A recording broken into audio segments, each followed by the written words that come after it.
어린이 보호구역에서 어린이의 안전에 유의하면서 운전해야 할 의무를 위반하여 어린이의 신체를 상해에 이르게 한 경우 형사처분을 받게 되는데요. 2020년 3월 25일부터는 특정 범죄 가중처벌등에 관한 법률에 따라 어린이 보호구역에서 어린이를 사망에 이르게 한 경우에는 무기 또는 3년 이상의 징역에 처할 수 있고요.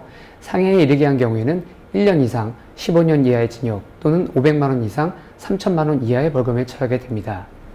어린이의 범위는 만 13세 미만의 보행자와 자전거를 타고 가는 13세 미만의 어린이도 포함되어 보호구역 내에서 자전거를 탄 어린이와 사고가 발생하여도 보호구역 내 사고로 형사처분을 받을 수 있습니다.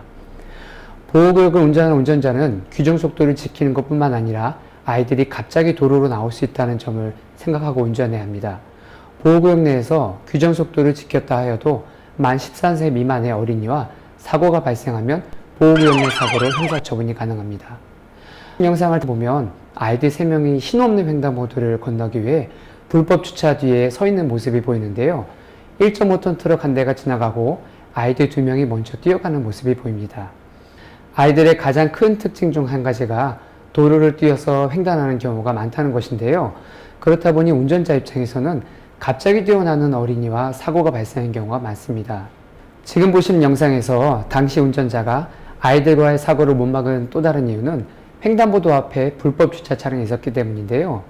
왕복 2차로나 이면도로에 불법 주차를 하는 경우 다른 운전자에게 사고 위험을 줄 수 있습니다.